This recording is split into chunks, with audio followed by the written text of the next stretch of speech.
So basically there's two teams. Each team has 5 people on the track.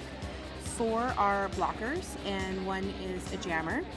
The jammer is a scorer or a point scorer. The blockers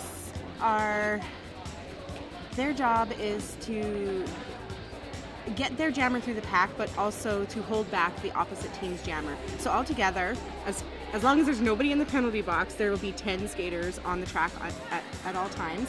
2 are going to be racing around to score points, and the 8 are going to be blocking everybody or helping their jammer get through or block the other jammer. We skate on this oval track, which is like right behind me. The blockers start out sort of in a mix-up all in the line, and then there's 2 jammers behind us, and a whistle's going to blow, and the jammers need to fight through the pack.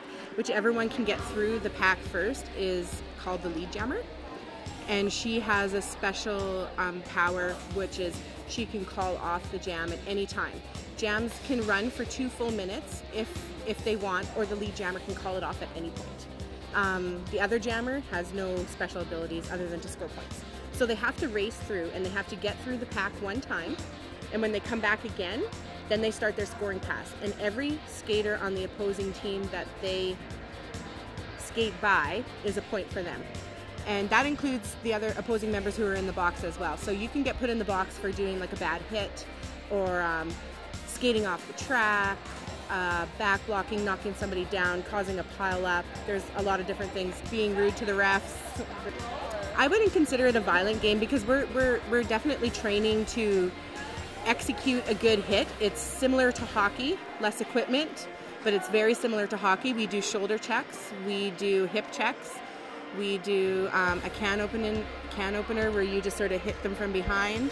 And then most of the time it's a lot of positional blocking where you're just sort of pushing the other girl out using your body, pushing her off the track.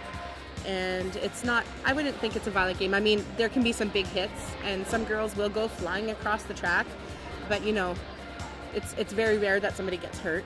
It's very rare. We're well protected. We're well trained too. So. Well, when we play, we've started a new sort of thing when we play that we wear a black tights down. You want to have something covering your legs because when you hit the cement, you're going to get some kind of a road rash or a bruise, or if you hit a pebble, it's going to cut your leg. So you want to have some kind of something over top of your leg. So a lot of us will wear fishnet or like a tight pants. It's hot. You get really, really hot, so sometimes less clothes is better because you're going to stay cooler, especially in the summer in the buildings with no air conditioning. I find that with my gear, if I have fishnet on, I'm able to strap my gear a little tighter because it can touch some skin as well as have some cloth in between it to keep from like it chafing. And then a lot of it is too just being happy and wanting to wear different colors and bright stuff, and people have different styles, and just being who you are. There are men's leagues. We don't have a men's league, although we're open to starting one if we ever had enough guys who were interested. But there are men's leagues. But for the most part, it is a women's sport across Canada and the United States. But men are coming up. We have these intake nights every 3 months, and it's usually the first Tuesday after one of our games. And we take in as many girls as we can, and then we don't take any more in for 3 months, so we can just focus on just those new girls and get them trained up and ready to skate with us.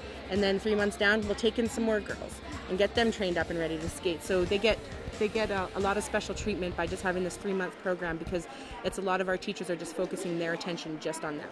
Yeah. If they want to join, just contact us on Facebook. Somebody will message them right away with our membership and recruitment address and contact information. And we have a website too, but the best way to get a hold of us is on Facebook.